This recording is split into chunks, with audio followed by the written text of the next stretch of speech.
का हेतु है। यह शास्त्र की वार्ता अप्रमाण हो जावेगी, क्योंकि या कायिक वाचिक मानसिक क्रिया का नाम कर्म है, सो क्रिया अनुष्ठान काल से अनंतर ही नाश हो जावे है और स्वर्ग नरक कालांतर में होवे है। कह रहा है क्रिया तो नहीं नाश हो जाती है, आज किया कर्म नाश हो गया, लेकिन फल कब मिलेगा? कालांतर में आगे फल मिलेगा। इसलिए स्वर्ग नरक प्राप्ति के अविवाहित पूर्व काल में विहित कर्म और निषिद्ध कर्म है नहीं। जैसे विवाहित पूर्व काल में शुभ कर्म स्वर्ग प्राप्ति और नरक प्राप्ति के हेतु, तैसे ही व्यवहित पूर्व काल में जो सर्प का ज्ञान, सो भी रस्सी में सर्प का अभ्यास का हेतु है। मतलब जिसको जो है सिद्धांती मना कर रहा है, उसी को ये सिद्ध कर रहा है। ऐसी बुद्धि हो तब तो हम जो है आत्मज्ञानी हो पाए। मतलब यह है कि अपनी बात को जो हम समझे बैठे हैं उसे तब तक जो है कहते रहो जब तक समझ में ना आए। बस ये बहस का एक ही जो है कारण है। ये जो शास्त्रों में पूर्व पक्षी और उत्तर पक्षी जो विवाद के लिए स्थितियां बनाई जाती हैं, वो कोई गुमराह करने के लिए नहीं है, समझाने के लिए, समझाने के लिए। जब तक बात समझ में नहीं आए, हाँ नहीं करो। तो देखो हम रोज कहते हैं समझ में आते ही बन गई है। आप ये मत कहो कि मेरी समझ में आ गई। क्यों? क्योंकि आपकी बनी तो है ही नहीं है। तो आप कहते हो मेरी समझ में आ गई, बल्कि मंच से तो यहाँ तक कहते हो तुम लोग कुछ नहीं जानते, हम जान गए। ये बहुत गंदी बात है। समझ में आने की बात। और हम एक छोटा सा उदाहरण देते हैं उसके लिए, वो भेजे में आ ही नहीं रहा। ये दूध का कटोरा भरा रखा है तुम्हारी आंखों के सामने, जैसे ही तुम दरवाजे में प्रवेश किए कि सर्प ने मुंह डाल दिया दूध के कटोरे, और वो दूध था आपके लिए। अब बताओ पियोगे कि नहीं पियोगे? नहीं पिएंगे। बताओ क्यों नहीं पियोगे? समझ गए हो? पता चल गया से। क्या समझ गए हो कि विष है? क्या समझ गए हो? तो ये संसार विष है, ये समझ गए हो? सवाल ही नहीं। हाँ तो उठा दो जो समझ गया। समझ गए तो समझना नहीं चाहते, तो कब समझोगे? हैं? अगले जन्म में, मरने के बाद है? क्या होता? समझ में नहीं आता। समझ में नहीं है महाराज। जब तक हमारी समझ में नहीं था तब तक संसार के पीछे एन कैन दौड़ते रहे, थक गए फिर भी दौड़ते रहे। समझ में नहीं आ रही थी ये बात कि मूर्ख से मूर्ख भी पैसा का ढेर लगा रहे हैं, और सुरेंद्र सिंह तुमको पैसा नहीं कमाना आता। क्या बात है? समझ में नहीं आ रही थी बात, और जब समझ में बात आई तब आ गई कि पैसा नाम की कोई चीज़ होए तो मिले। ये समझ में आ गई। समझ में आते ही बात बन जाती है महाराज। और उसी को लेकर के गोस्वामी जी लेकर आए हैं, नाम लेत। असल में लेना वैना कुछ नहीं, समझ में आते ही ये भव सागर सूख जाता है। ये समझ में आ गई ये बात। कि भव नाम की कोई चीज़ है ही नहीं, कोई मरता वरता थोड़ी है, यूँ ही रुदन पड़ा रहता बेमतलब का। ना समझी से सब ना समझी है, जन्म भी ना समझी है, मृत्यु भी ना समझी है, ये दिखाई देने वाले स्थूल शरीर भी ना समझी से दिख रहे हैं। सारी लड़ाइयाँ द्वंद्व ना समझी से हो रही, हिंदुस्तान पाकिस्तान का युद्ध ना समझी से हो रहा, ये करोना ना समझी और कुछ नहीं। हमने इतना बढ़िया 10 लाइन का लेख लिखा था, उन्हें पढ़ा ही नहीं, मैंने डाला था उसमें, बहुत कम लोगों ने। क्यों? क्योंकि लगा ये तो कोई पागल है, यहाँ से क्रैक, सब मर रहे हैं और वो काग।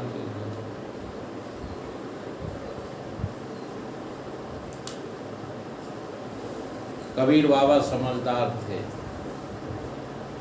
उनके सामने एक नासमझ वेश्या रहती थी, नासमझ। जब कबीर का जो है सत्संग चलता था तो उस वेश्या के ग्राहक कबीर के यहाँ, जैसे ये बैठ गए थे आके, हाँ ग्राहक उनके हाँ तो बैठ यहाँ गया, तो कबीर के यहाँ आने लगे, उसकी ग्राहकी बंद होने लगी, तो उसने कबीर के घर में आग लगवा दी अपने यारों के द्वारा। कबीर के घर में आग की लपटें बढ़ी, तैसे ही वायु चल गई बड़ी जोर की, तो वहाँ तो आग जो है पकड़ नहीं पाई, आग की लपटें वेश्या के घर को पकड़ लिया, तो वेश्या का घर जल के राख हो गया। अभी भी नासमझी से ही जा रही है कबीर के पास माफ़ी मांगने। कबीरदास जी के पास पहुँची, दोनों हाथ जोड़ के उनके जो है चरणों पे गिर पड़ी, उन्होंने बाबा मुझे माफ़ कर दो, मुझसे बहुत बड़ा अपराध हो गया। उन्हें क्या अपराध हो गया कि हमने अपने यारों के द्वारा तुम्हारे घर में आग लगवा दी थी, आपका घर तो बच गया, मेरा घर जल के राख हो। बाबा ने कहा कोई बात नहीं बेटा, ये लड़ाई हमारी तुम्हारी थोड़ी, ये तो हमारे और तुम्हारे यारों की लड़ाई है। तेरे यार ने घर जलाया और मेरे यार ने जो है तेरा जला दिया, तो यारों की लड़ाई में तू क्यों लड़ाई मान रही है? ये समझ, इसको क्या कहते हैं? केवल कीर्तन गा लेना समझ नहीं है, हाँ? केवल चौपाई सुना देना याद करके समझ नहीं, समझिए स्थूल जो दृष्टि है वो दृष्टि ही जो है मिथ्या है, इसलिए ब्रह्म दृष्टि ही सत्य दृष्टि, ब्रह्म सत्यम जगत मिथ्या।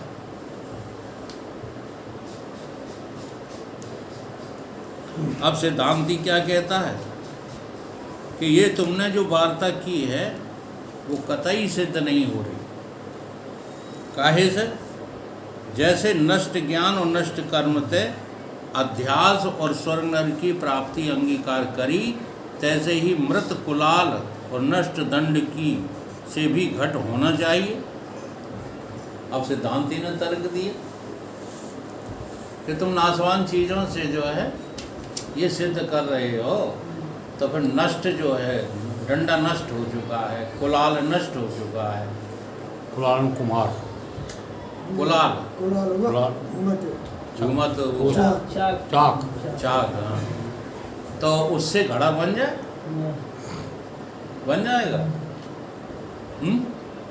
नहीं बनेगा, क्योंकि जैसे रस्सी में सर्प अध्यास से व्यवहित पूर्व काल में सर्प का ज्ञान हो और स्वर्ग नरक की प्राप्ति में व्यवहित पूर्व काल में शुभ अशुभ कर्म है, तैसे ही घटते व्यवहित पूर्व काल में नष्ट दंड और मृतक वो मृत कुलाल भी हैं, और उनसे घट होना चाहिए जो होता नहीं है। इसलिए व्यवहित पूर्व काल में जो वस्तु हो सो हेतु नहीं हो सकती, किंतु अविवाहित पूर्व काल में जो वस्तु होवे सोई ही हेतु हो सकता। ठीक है, इसको जो है बहुत गहराई से चिंतन करना, व्यवहित और अविवाहित। ये सीधी भाषा नहीं है, ये बड़ी घुमा फिरा की भाषा है। देखो भैया क्या बात। कौन के यहाँ तो पप्पू बताया क्या करना होता सवेरे से 15 आ गए। खाओ न तो फिर आज के उनके भी ध्यान रखना। सुनीता के यहाँ का है, ले होता हैं? वो सत्संगी है, उसका ख्याल रखना। और वहाँ अजीत बाबा का है, उन्हें आज ही जो है छोड़। शुभ अशुभ कर्म भी कालांतर भावी जो स्वर्ग नरक की प्राप्ति ताकि हेतु नहीं है, किंतु शुभ कर्म तो अपने से अविवाहित उत्तर काल में धर्म की उत्पत्ति करे हैं, अशुभ कर्म अधर्म की उत्पत्ति करे।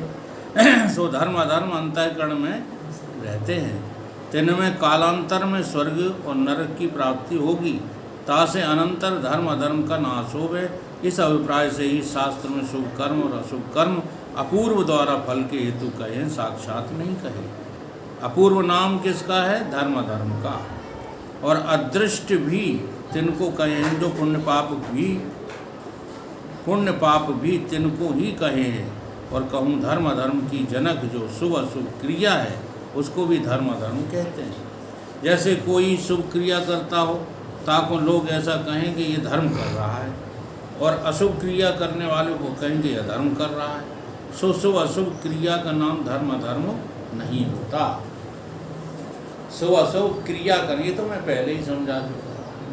देखने में जो शुभ अशुभ होता है उसका नाम धर्म अधर्म नहीं होता, किंतु शुभ अशुभ क्रिया धर्म अधर्म की जनक हो सकती है।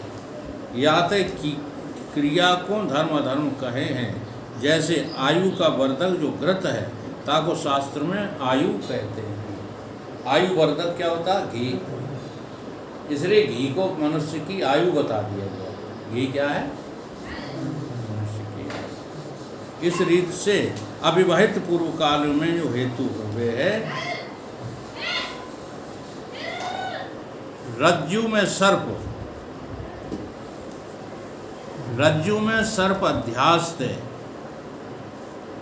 अब यहाँ जरा देखना, सर्प अध्यास किसमें? रस्सी। तो रस्सी कभी भी सर्प नहीं बनी। नहीं। रस्सी का अज्ञान जो है सर्प का अध्यास का हेतु है कि रस्सी है।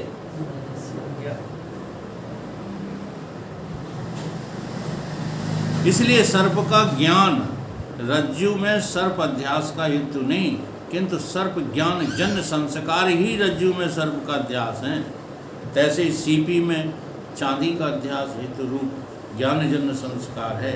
इस रीत से सारे संस्कार की ही अध्यास के हेतु है। अध्यास किससे होता है? संस्कारों से। और संस्कार जो है वो विकार है, वो आत्मा है निर्विकार।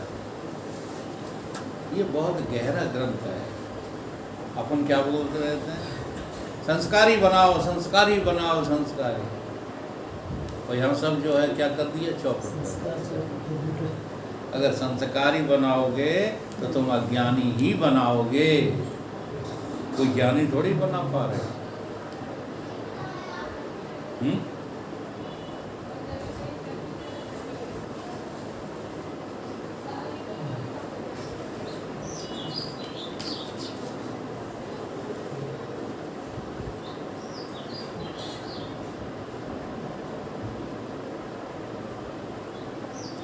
जा पुरुष को पूर्व सर्प का ज्ञान नहीं हुआ, ताके भी और वस्तु के ज्ञान जन संस्कार तो हैं।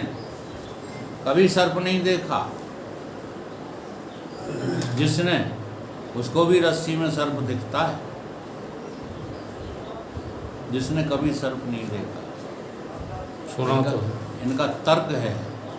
इनका तर्क क्या है कि जिसने सर्प नहीं देखा है, हाँ, उसको जो है सर्प का ध्यास कैसे हो जाएगा।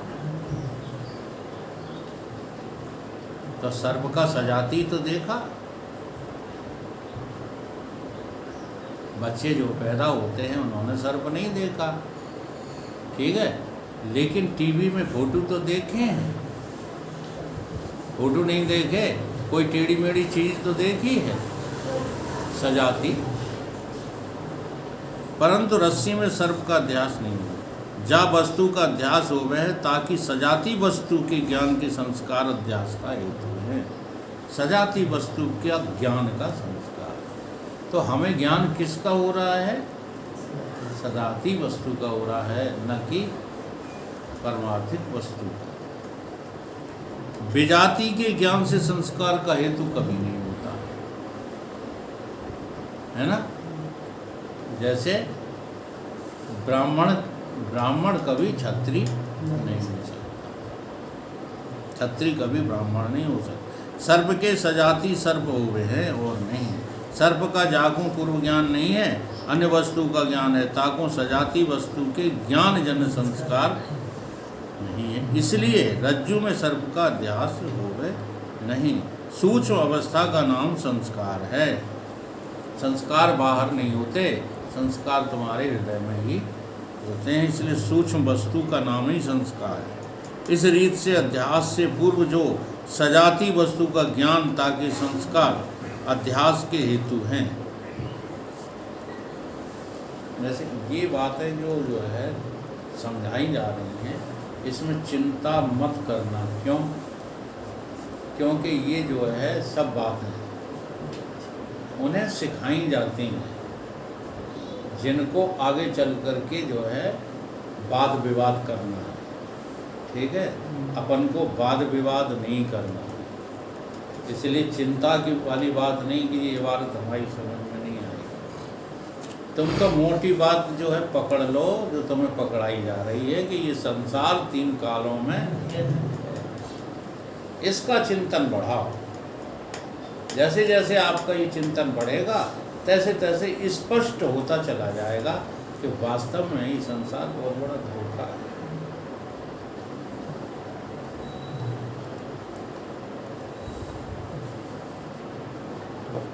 सत्य वस्तु के ज्ञान के संस्कार ही अध्यास के हेतु हैं, मिथ्या वस्तु के ज्ञान के नहीं।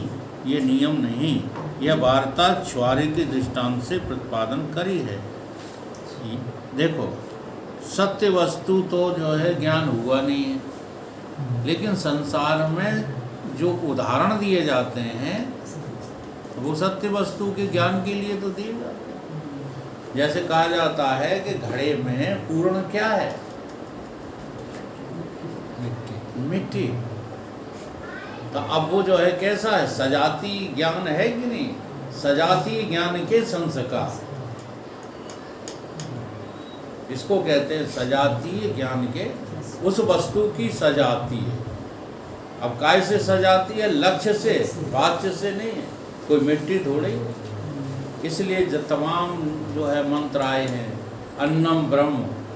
अब अन्नम ब्रह्म का अर्थ ये थोड़ी है कि अन्न ब्रह्म है। जैसे शरीर अन्नमय पूरा होता है, पूरा शरीर तभी कहा जाएगा जब वो अन्नमयी होगा। और अन्नमयी नहीं होगा, लोग कहते हैं ना बेलपत्र का खा के जिंदा हमारे गुरु, तो बेल में अन्न नहीं होता। दूधाधारी दूध पी के जिंदा है, तो दूध में अन्न नहीं होता। बड़ी भारी पब्लिक मूर्ख है, हाँ, चाहे जिसकी पूजा करने लगती, जो ढोंगी बन जाए बस उसी की पूजा शुरू हो जाती है। असल में गांजा पे दूध ही काम करता है, रोटी काम नहीं करती। दूध और घी जो नहीं खाएंगे गांजा वाले जल्दी निपट जाएंगे, इसलिए वो दूधाधारी हो जाते हैं। पब्लिक क्या समझती है? हाँ, इन्होंने कितने वर्षों से अन्न नहीं खाया। अब वो अन्न नहीं है तो और क्या है?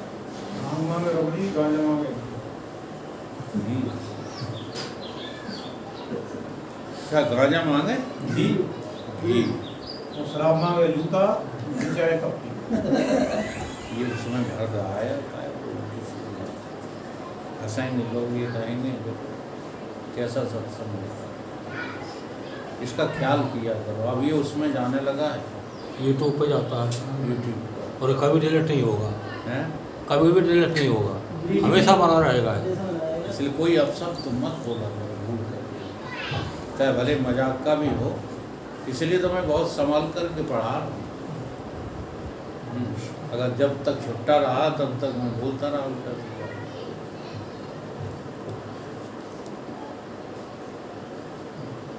या तो मिथ्या वस्तु के ज्ञानजन संस्कार भी अध्यास के हेतु होते हैं।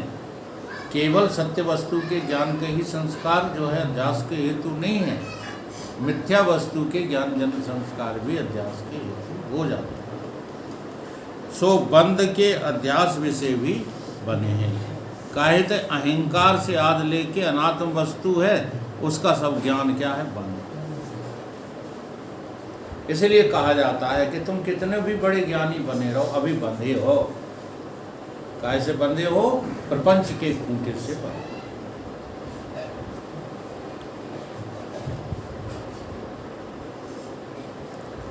सो अनात्म वस्तु रस्सी के सर्प की नाई, जब प्रतीत होवे तब भी है और प्रतीत न होवे तब भी है।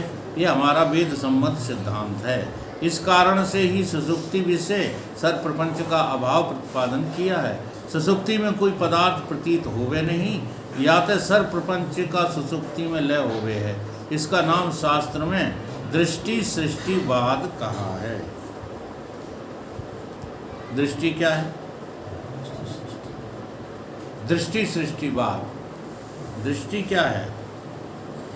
अविद्या की जो वृत्ति बनती है और उससे जो ज्ञान पैदा होता है, ताकि सम समय में सृष्टि पदार्थ विषय की उत्पत्ति हो जाती है। जो अभी मैं समझा रहा था, अभी आधा घंटे पहले, वही ये बात है। अविद्या की जो वृत्ति बनी है, अविद्या माने जो विद्यमान नहीं है, जो विद्यमान नहीं है उसको हटा करके, वो विद्यमान को हटा करके जो विद्यमान नहीं है उसको तुमने अपनी में स्वीकार कर दिया। इसी का नाम क्या है? अविद्या की वृत्ति। आप जो मैं कहते हो, ये अविद्या की वृत्ति है, ये कोई व्यापक में नहीं है। तो अविद्या की वृत्ति रूप ज्ञान उसी समय में सृष्टि का ये पदार्थ जो विषय की उत्पत्ति हुई है, वो एक साथ हो, अलग अलग नहीं है। जैसे मैंने कहा आवाज आ रही है, तो आवाज तुम्हारी वृत्ति में पहले और उसी काल में बाहर। समकाल, समकाल में उसका ज्ञान और उसका ज्ञान दोनों समकाल में है। इधर अविद्या की वृत्ति बनी, उधर गैया दिखाई दी।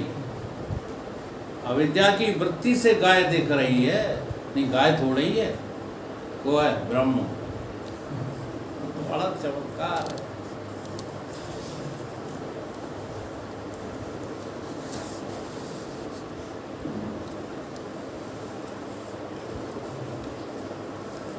दृष्टि सृष्टिवाद इसी को कहते हैं। जो मेरी दृष्टि में है वही सृष्टि में दिख रहा है। सृष्टि कहीं से अलग से नहीं बनी है। मेरी ही दृष्टि का परिणाम क्या है? सृष्टि। इस रीत से अनंत अहंकार आदिक और तिनके अज्ञान उत्पन्न होते और लय होते रहते। एक अहंकार थोड़ी है, अनंत अहंकार पैदा होते और बिगड़ते रहे। अहंकार आदि तिनके ज्ञान की साथ ही उत्पत्ति लय होती है। जब अहंकार आदिकन की प्रतीति की उत्पत्ति होवे, तब अहंकार आदिकन की उत्पत्ति होवे, और प्रतीति का लय होवे तो अहंकार आदिकन का लय हो। अहंकार आदि को तिनकी ज्ञान का नाम अध्यास है। यह वार्ता अनिर्वचनीय ख्याति के प्रतिपादन में आगे समझाई जाएगी। यद्यपि अहंकार साक्षी भाष्य है, यह वार्ता विषय प्रतिपादन में कही, इसलिए अहंकार की प्रतीति साक्षी रूप है। अहंकार की जो प्रतीति है वो क्या है? साक्षी रूप, क्योंकि अहंकार साक्षी भाष्य है। अहंकार किसको दिखेगा? आत्मा को, बुद्धि को अहंकार नहीं। अच्छा, हम लोग क्या कहते रहते? हम लोग कहते रहते बीरन बड़े अहंकारी। अच्छा, तुमने कैसे देख लिया? कैसे देख लिया बाहर से? तो ये जो बुद्धिजन ज्ञान है ये तुम्हें गुमराह करता है। अहंकार को केवल साक्षी देख सकता है और किसी की ताकत नहीं है। इसलिए राम के सिवाय धनुष को कोई तोड़ नहीं सकता। इसका क्या अर्थ है? साक्षी आत्मा के सिवाय अहंकार को हाँ, नष्ट नहीं कर सकता। अहंकार को कोई समाप्त नहीं कर सकता। तुम अपने बौद्धिक जन ज्ञान से बड़े बड़े विनम्र देखे गए, जो कहते हैं कि विद्या पाकर के विनम्रता बढ़ती है, ऐसे विनम्र लोग भी क्रोध में पतित होते देखे गए।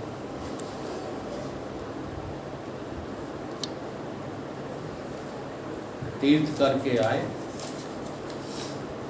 चारों धाम कर आए, बड़े बड़े संत महात्माओं से मिल के आए, बड़े विनम्र। अब उनकी विनम्रता का जो है चारों तरफ प्रचार हो गया। बड़े ही दयालु हैं, विनम्र हैं। एक परमहंस संत थे, उन्होंने कहा विनम्र काहे? जैसे मैं कभी कभी बोल देता हूँ तो लोगों को बुरा लग जाता है। जब कोई किसी साधु की जो है शास्त्रज्ञ की, शास्त्री की प्रशंसा कर देता है तो मैं बोल देता हूँ शास्त्री का है, गधा है। तो इसी तरीके से जो है उसने कह दिया कि मैं सिद्ध करके दिखा दूँगा। तो जहाँ भोजन चल रहा था वहाँ वो पूछ रहे थे, विनम्र महोदय कैसा भोजन है? सब लोग वाह वाह कर रहे थे, वाह क्या भोजन बनवाया, तुम्हारे तो पुण्य प्रताप छाए हुए, वाह। जैसे रैक मुनि ने उस जानश्रुति राजा को, हाँ, जो जानश्रुति राजा की महिमा को हंस बखान कर रहे थे, उसको फटकार के कह दिया शूद्र कहेंगा। समझे कैसे शूद्र कह रहे हैं? तो ठीक इसी प्रकार से उस संत ने कहा, उन्होंने कहा महाराज भोजन कैसा? उन्हें 2 कौड़ी का नहीं, और जो इतना कहा है विनम्र महाराज के जो है क्रोध पर काबू नहीं रहा। अहंकार 7वें आसन में पहुँच गया। हाँ जी, क्योंकि अहंकार साक्षी भाष्य है। जब तक तुम आत्मा नहीं हो कितने पुण्यवान बने रहो, 2 कौड़ी के नहीं, कितने भी पापी बने रहो, कितने भी कत्ल करते रहो, भाई साहब तुम्हें कोई 2 पैसे में पूछने वाला नहीं। लोग समझते हैं कि कत्ल कर करके हमसे सारा संसार डरने लगेगा, तो सिकंदर जितने कत्ल तुम कर भी नहीं पाओगे। और सिकंदर जब चला दुनिया से तो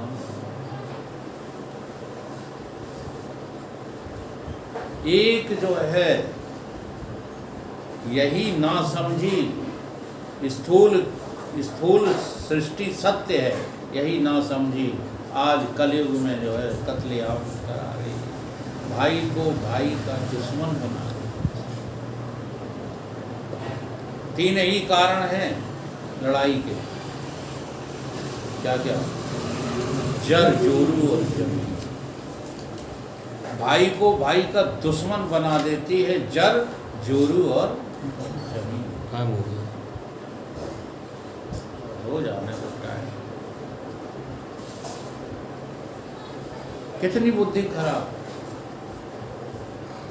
और पढ़ते क्या है? रामायण। राम से, भरत से, लक्ष्मण शत्रुघ्न से नहीं सीख पाते। अब सीख कैसे पाए? वो तो आत्मज्ञ थे, तुम देहज्ञ हो। इसलिए नहीं सीख पा रहे, और कोई बात थोड़ी। बिना आत्मज्ञान के सब भटकते रहते हैं। तो आत्मज्ञान हो जाए तो जो राम ने जो है किया है संसार में व्यवहार, वो तुम कर सकते हो, कोई बड़ी बात नहीं।